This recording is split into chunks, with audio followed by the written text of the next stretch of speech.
मेरे साथ बोलिए, भारत माता की। क्यों भाई, बागलकोट वालों की आवाज को क्या हो गया है? ऐसी आवाज होती है क्या? दिल्ली में मोदी जी तक आवाज जानी चाहिए।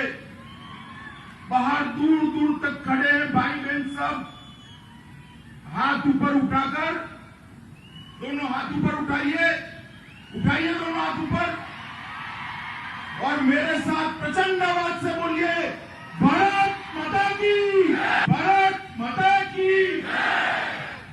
मंच पर उपस्थित मुख्यमंत्री श्रीमान येदियुरप्पा जी, मेरे मित्र और केंद्रीय परिषद में मेरे मंत्री परिषद में मेरे साथी श्रीमान प्रहलाद जोशी जी, हमारे प्रदेश अध्यक्ष नलिन कुमार कटील जी, उप मुख्यमंत्री गोविंद कारजोल जी, कर्नाटक के मंत्री जगदीश शेट्टर जी, सांसद श्रीमान सिद्धेश्वर जी, गृह मंत्री कर्नाटक बसवराज बोम्बाई जी, श्री शिवराम हेब्बार जी, यहाँ के लोकप्रिय सांसद पीसी गद्दीगौड़ जी, आज जिनके कार्यक्रम में मैं आप लोगों को मिलने के लिए आया हूं, ऐसे आज के कार्यक्रम के उत्सव मूर्ति श्री मुकेश निरानी जी, श्रीमती शशिकला जोले जी, श्री बीसी पटेल जी, और आज के कार्यक्रम में जहां तक नजर पहुंचती है मुंड ही मुंड दिखाई पड़ते हैं। इतनी बड़ी संख्या में उपस्थित प्यारे भाइयों और बहनों, मैं आप सभी को प्रणाम करता हूं। सबसे पहले तो बागलकोट क्षेत्र की सुजलाम सुफलाम धरती को मैं प्रणाम करना चाहता हूं। कृष्णा और घाटप्रभा नदी के 12 महीने पानी के कारण एक क्षेत्र हमेशा से कृषि के लिए जाना जाता है, और यहाँ का मेहनत का किसान देश के कृषि मूल्य को बढ़ाने के लिए, कृषि उपज को बढ़ाने के लिए, और पूरे देश की ऊर्जा की जरूरियात को, शुगर की जरूरियात को पूरा करने के लिए, देश में मिठास बांटने के लिए मैं आप सभी को कोटि कोटि प्रणाम कर कर आपका अभिनंदन करना चाहता हूं। मित्रों, आज मैं आया हूं, कुछ ही दिन पहले मकर संक्रांति गई है। सूर्य नारायण उत्तर में संक्रांत किए हैं। मकर संक्रांति किसान भाइयों के लिए बहुत बड़ा उत्सव होता है। सूर्य नारायण जब उत्तर में जाते हैं, धरती ज्यादा उपज देती है, धरती ज्यादा फलद्रुप होती है। तो मैं सभी किसान भाइयों बहनों को मकर संक्रांति की बहुत बहुत शुभकामनाएं देता हूं। मित्रों, आज ढेर सारे प्रोजेक्ट का यहां पर शिलान्यास हुआ है। कहीं पर कोई शुगर मिल का एक्सपांशन हुआ है, आयुर्वेदिक मेडिकल कॉलेज का शिलान्यास हुआ है, विजय कोऑपरेटिव बैंक की 75वीं ब्रांच का उद्घाटन हुआ है, कहीं इथेनॉल बनाने की क्षमता में बढ़ोतरी की गई है। अनेक प्रकार के प्रकल्प निरानी ग्रुप ऑफ इंडस्ट्री ने आज यहाँ पर शुरू किए हैं। मैं इस सारे साहस के लिए श्री मुकेश निरानी को भी बहुत बहुत शुभकामनाएं देता हूं कि आपका ये साहस इस क्षेत्र के सभी किसानों के लिए उपयोगी हो, उनकी आजीविका और उनकी इनकम दोनों में बढ़ोतरी करने वाला हो। मित्रों, मैंने अभी थोड़ी जानकारी ली। ग्रीन फील्ड और ब्राउन फील्ड दोनों तरह की चीनी मिलें निरानी ग्रुप ऑफ इंडस्ट्री चलाती है। लगभग 45,000 मैट्रिक टन गन्ना प्रतिदिन इसकी पिलाई करने का काम निरानी ग्रुप ऑफ इंडस्ट्री करता है। मैं मानता हूं देश में सबसे बड़ा पिलाई का काम करते हैं, और इसको 45,000 से 75,000 तक ले जाने का भी इन्होंने एक महत्वाकांक्षी कार्यक्रम लिया है। और मित्रों, इस देश के प्रधानमंत्री जब नरेंद्र मोदी जी बने, और मैं देश की जनता का तो आभारी हूं ही, मगर कर्नाटक की जनता का विशेष रूप से आभारी हूं। 2014 और 2019 दोनों चुनाव में कर्नाटक की जनता ने मोदी जी की झोली वोटों से भर दी। आज मोदी जी पूर्ण बहुमत से देश को एक अच्छी दिशा में ले जा रहे हैं, पूरे विश्व का नेतृत्व करने की दिशा में ले जा रहे हैं। उसमें कर्नाटक के मेरे भाइयों बहनों का बहुत बड़ा योगदान। अगर आपका आशीर्वाद न होता तो ये संभव ही नहीं था। जब जब हम आए, भारतीय जनता पार्टी के कार्यकर्ता आए, चाहे विधानसभा का चुनाव हो, चाहे लोकसभा का चुनाव हो, चाहे अभी अभी पंचायत का चुनाव हो, ये मुंबई कर्नाटका क्षेत्र ने हमेशा भारतीय जनता पार्टी पर अपना आशीर्वाद रखा है।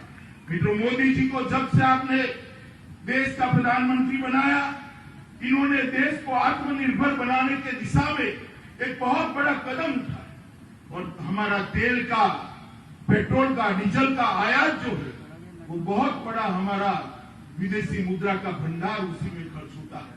और उसका विकल्प इथेनॉल है, जो गन्ने की बाय प्रोडक्ट है, शुगर मिल की बाय प्रोडक्ट है, जो आप पसीना बनाते हो वो इथेनॉल बनकर देश की ऊर्जा की जरूरियात को पूरा करता है। और इथेनॉल को बढ़ाने का काम, इथेनॉल के उपयोग को बढ़ाने का काम नरेंद्र मोदी जी ने किया और एक बहुआयामी प्रोजेक्ट है। एक और तो इथेनॉल की खपत बढ़ाने से किसानों की आय बढ़ती है, गन्ना मिलों को भी फायदा होता है और तीसरा पेट्रोल का विकल्प होने के कारण देश का विदेशी मुद्रा का भंडार भी बचता है और देश आत्मनिर्भर होकर बड़े रास्ते पर आगे बढ़ता है। मित्रों, आज निरानी समूह लगभग 2600 किलोलीटर इथेनॉल प्रतिदिन बनाने की दिशा में आगे बढ़ रहा है। तो मैं मानता हूं कि ये जो मोदी जी का स्वप्न है, इसको पूरा करने के लिए निरानी ग्रुप भी बहुत बड़ा योगदान करता है। इसको मैं अभिनंदन भी करता हूं और मैं चाहता हूं कि इसको वो आगे भी बढ़ाए। इथेनॉल की आपूर्ति के लिए मोदी जी ने बहुत सारे कदम उठाए। सबसे पहले 2015 में इथेनॉल पर से केंद्रीय उत्पाद शुल्क घटाने का काम किया, जिसके कारण इथेनॉल सस्ता हो जाए और पेट्रोल के अंदर बैन करने का करे। दूसरा काम किया 2018 में इथेनॉल पर 18% जीएसटी था, इसको कम कर सिर्फ 5% कर दिया, जिससे कि पेट्रोल के अंदर इथेनॉल जो जाता है हमारे किसान भाइयों को इसका मूल्य गन्ना मिल के माध्यम से मिले। नव ईंधन नीति के अधिसूचना में गन्ने का रस, सीरा, अधिशेष और खराब हो गए खाद्यान्न आदि के उपयोग को भी 2018 में परमिशन दे दी। सीधा गन्ने से इथेनॉल बन सकता है, शुगर बनाकर भी इथेनॉल बन सकता है, गुड़ बनाकर भी इथेनॉल बन सकता है और सड़ा हुआ खाद्यान्न जो फेंक देते थे उससे भी इथेनॉल बनाने का परमिशन 2018 में दे दिया।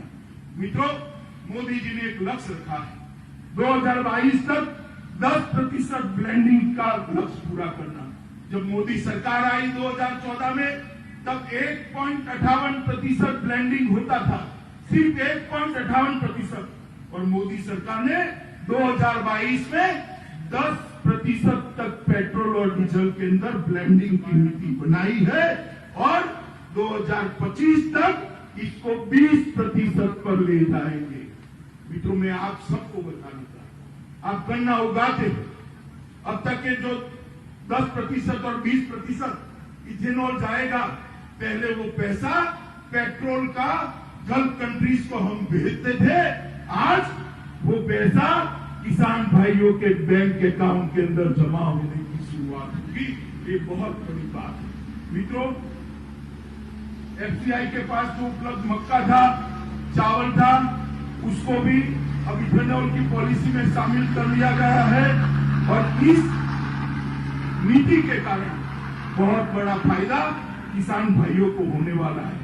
किसानों को बेहतर मूल्य भी मिलेगा और किसानों को समय पर भुगतान भी मिलेगा। कच्चे तेल के आयात की बिल को हम कटौती कर सकेंगे। ग्रामीण क्षेत्र में रोजगार भी बढ़ेगा और वायु प्रदूषण भी सरकार ने करा है और इसको 400 तक पहुंचाकर 2022 तक हम 10% का फायदा लेंगे। मित्रों, इथेनॉल के बारे में ढेर सारी और भी रियायतें भारत सरकार ने दी है, मगर मैं आज किसान भाइयों के बीच में हूं। मैं इतना कहना चाहता हूं भाइयों कि नरेंद्र मोदी सरकार इसकी सबसे बड़ी कोई प्रायोरिटी है, प्राथमिकता है तो मेरे किसान भाइयों की आय को 2 गुना करना, ये नरेंद्र मोदी सरकार की प्राथमिकता है।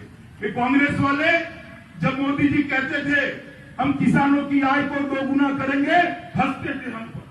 मैं उनको बताना चाहता हूं कि जब आप सत्ता में थे 2013-14 के बजट में कृषि बजट आपका 21,933 करोड़ था, सिर्फ 21,933 करोड़ रुपया, और 2020-21 में मोदी जी ने 21,000 से बढ़ाकर 1,34,399 करोड़ रुपया कृषि के और कृषक का बजट को किया है।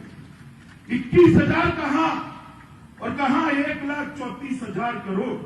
और न्यूनतम समर्थन मूल्य में भी चाहे मक्का हो, चाहे गेहूं हो, चाहे चावल हो, चाहे दलहन हो, चाहे तिलहन हो, हर प्रकार के एमएसपी के अंदर बढ़ोतरी कर 150% तक किसान को मिले, जितना खर्चा है उससे 50% मुनाफा मिले, ये भी हमने किया है। मित्रों, प्रधानमंत्री किसान सम्मान निधि मोदी जी लेकर आए, लगभग 6,000 रुपया हर किसान के बैंक अकाउंट में सीधा जाता है, कोई बिचौलिया बीच नहीं। मित्रों, 25 दिसंबर तक 9 करोड़ से ज्यादा किसानों के बैंक अकाउंट में 1,13,619 करोड़ रुपया सीधा बैंक अकाउंट में डालने का काम ये भारतीय जनता पार्टी की सरकार। मैं कांग्रेसी मित्रों को बताना चाहता हूं कि आपका तो बजट, कुल बजट ही 21,000 करोड़ था। हमने बजट के अलावे 1,13,619 करोड़ रुपया सीधा बैंक अकाउंट में डालने का काम किया है। ये भारतीय जनता पार्टी की, नरेंद्र मोदी सरकार की नीति। मुद्रा स्वास्थ्य कार्ड लगभग 22 करोड़ दिए, यूरिया तो इम्पोर्टेड होकर उसकी कालाबाजारी अटकाई है। प्रधानमंत्री कृषि सूक्ष्म सिंचाई योजना के तहत 50 लाख हेक्टेयर को सूक्ष्म सिंचाई ड्रिप और स्प्रिंकलर से समावेश किया गया है। प्रधानमंत्री फसल बीमा योजना लगभग 5 वर्ष पूर्ण हुए हैं, 90,000 करोड़ रुपया प्रधानमंत्री फसल बीमा योजना के तहत देश के किसानों के बैंक अकाउंट में पहुंचा गया। 1,000 से ज्यादा मंडियों को ऑनलाइन कर किसानों को ज्यादा दाम मिले, इसके लिए नरेंद्र मोदी सरकार ने किया है। और किसानों को जो ऋण मिलता था, मित्रों, वो आंकड़ा भी जरा आप समझ लीजिए। पहले कांग्रेस सरकार थी तब किसानों को 6 लाख करोड़ ऋण देती थी। कितना देती थी भाई बताओ जरा, मैं अकेला बोल रहा हूं, कितना देती थी? 6 लाख करोड़। कितना? नरेंद्र मोदी जी ने 6 लाख करोड़ से बढ़ाकर 13,92,000 करोड़ रुपया किसानों को ऋण देने की शुरुआत की है। वही बताता है कि मोदी सरकार किसानों के लिए कितना करते हैं। 10,000 से ज्यादा फार्मर प्रोड्यूस ऑर्गेनाइजेशन बनाए और इसके लिए 7,000 करोड़ का प्रावधान किया। शहद के उत्पादन के लिए, मधु के उत्पादन के लिए 500 करोड़ रुपया लगाए और किसान क्रेडिट कार्ड लगभग 1.6 करोड़ में किसानों को तो अंतिम 6 महीने में ही दिए। मित्रों, ढेर सारे काम भारतीय जनता पार्टी की नरेंद्र मोदी सरकार ने किया। श्री येदियुरप्पा जी की सरकार ने भी किसानों के लिए काम करने में कोई कसर नहीं छोड़ी। केंद्र सरकार की जो भी योजना हो, इस पर जमीन पर उतारने में शायद भारत में सबसे आगे अगर कोई सरकार रही है तो श्री येदियुरप्पा की सरकार है। मित्रों, मोदी जी ने किसानों के लिए इतना किया है, मगर वक्र दृष्टा कांग्रेस पार्टी के नेता किसानों की हित की बात कर रहे हैं। मैं उनको पूछना चाहता हूं, जब आप थे तब किसानों को 6,000 करोड़ रुपया, 6,000 रुपया प्रति माह प्रति साल क्यों नहीं मिला भाई? जब आप थे प्रधानमंत्री फसल बीमा योजना क्यों नहीं बनी भाई? जब आप थे इथेनॉल की पॉलिसी में परिवर्तन क्यों नहीं आया? जब आप थे तब बजट क्यों इतना छोटा था? जब आप थे तो प्रधानमंत्री सिंचाई योजना क्यों नहीं लागू हुई?